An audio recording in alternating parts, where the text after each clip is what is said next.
पावसाळ्यामध्ये काहीतरी गरमागरम खमंग कुरकुरीत खायची इच्छा प्रत्येकालाच होत असते। त्यामुळे आपण कुरकुरीत अशी कांदा भजी, बटाटा भजी, बटाटा वडा तर नेहमीच बनवतो। पण आज इथे मी तुमच्यासाठी खास मस्त गरमागरम कुरकुरीत पोह्यांच्या वड्यांची रेसिपी घेऊन आलेली आहे, जी अगदी बनवायला सोपी आहे आणि घरातच उपलब्ध असलेल्या कमीत कमी साहित्यामध्ये बनून तयार होते। आणि हे बघा, हे वडे पोह्यांचा वापर करून बनवलेले असल्यामुळे वरून अगदी मस्त कुरकुरीत होतात आणि खूप जास्त वेळ ते तसेच कुरकुरीत राहतात। खायला देखील छान कुरकुरीत आणि खमंग लागतात। चला तर मग पटकन आजच्या रेसिपीला सुरुवात करूयात। आता पोह्यांचे वडे बनवण्यासाठी इथे आपल्याला लागणार आहेत पोहे। तर हे बघा, इथे मी 2 वाटी इतके स्वच्छ निवडलेले पोहे घेतलेले आहेत। कांदे पोहे बनवण्यासाठी ज्या पोह्यांचा आपण वापर करतो तेच हे पोहे आहेत। पोह्यांना आपल्याला 1 ते 2 पाण्याने चांगलं धुवून घ्यायचंय। तर हातानेच हलकसं याला चोळून आपल्याला धुवून घ्यायचंय आणि यातलं जे पाणी आहे ते आपल्याला बाजूला काढून टाकायचंय। तर हे बघा, पोहे मी 2 पाण्याने धुवून घेतले। आता यामध्ये आपल्याला 3 ते 4 चमचे इतकं पाणी घालायचंय। तर पोहे भिजण्यासाठी यामध्ये मी 3 ते 4 चमचे पाणी घातलेलं आहे। खूप जास्त पाण्याचा वापर करायचा नाही, अगदी थोडंसं पाणी यामध्ये घालून व्यवस्थित मिक्स करून घ्यायचं। त्यानंतर या भांड्यावरती आपल्याला झाकण ठेवायचंय आणि पोहे आपल्याला 10 मिनिटांसाठी असेच भिजू द्यायचे। तर हे बघा, 10 मिनिटांनंतर मी यावरचं झाकण काढले। तर इथे आपले पोहे जे आहेत ते छान असे भिजलेले आहेत। आता याला हातानेच दाबून चुरून घ्यायचंय आणि त्यानंतर याचा आपल्याला मऊसूत असा गोळा तयार करून घ्यायचा आहे। तर बघा, पोहे आपले अगदी व्यवस्थित भिजलेले असल्यामुळे याचा पटकन असा छान मऊसूत गोळा मळून झालेला आहे। तर हे बघा, पोह्यांचा मी छान असा सॉफ्ट गोळा मळून घेतला।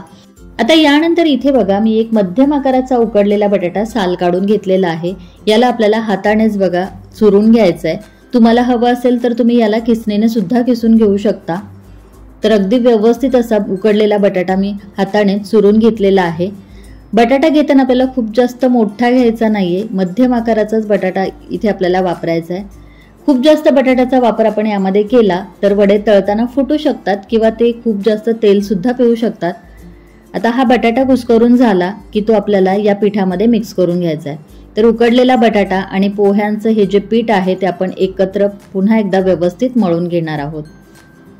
तर उकडलेला बटाटा आणि भिजवलेले पोहे मी एकमेकांमध्ये व्यवस्थित मिक्स करून याचा छान असा गोळा मळून घेतलाय। आता यानंतर यामध्ये आपल्याला घालायचं आहे 4 चमचे इतकं तांदळाचं पीठ। तर पोहे खाण्याचा आपला जो चमचा असतो त्याने मोजून इथे मी 4 चमचे इतकं तांदळाचं पीठ घेतलेलं आहे। आता यानंतर यामध्ये एक मध्यम आकाराचा बारीक चिरलेला कांदा घालायचा आहे।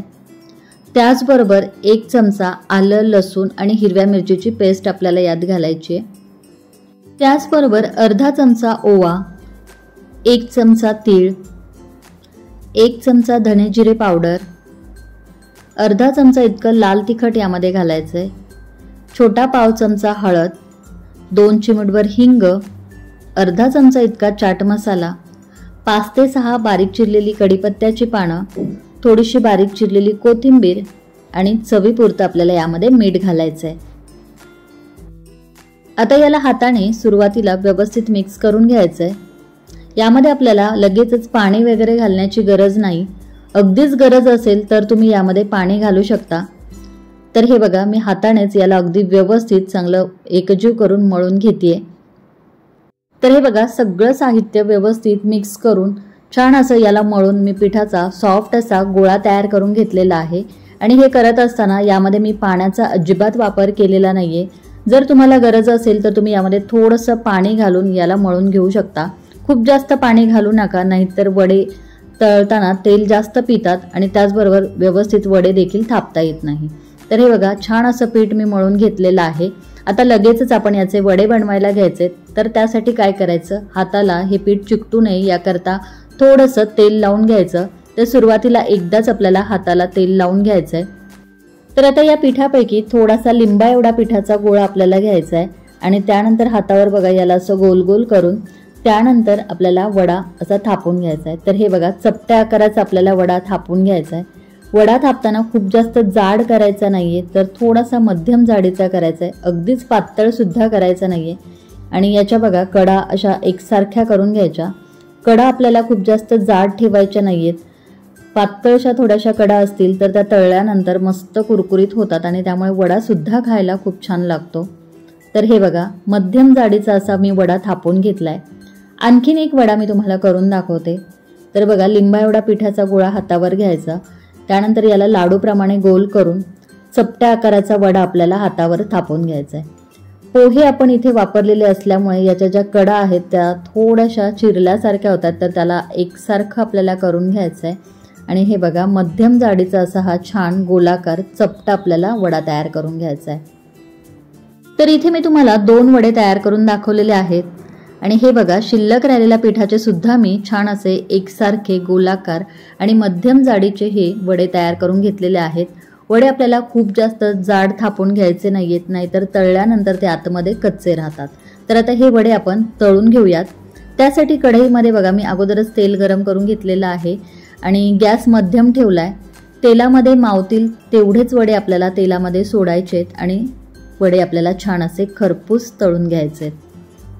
आता वड्यांची खालची बाजू झाऱ्याला थोडीशी कडक जाणू लागली की वडे आपल्याला पलटी करून घ्यायचे। आता मध्यम गॅसवरती वडे दोन्ही बाजूनी छान असे तांबूस रंग येईस तोपर्यंत आणि मस्त कुरकुरीत होईस तोपर्यंत आपल्याला छान तळून घ्यायचे।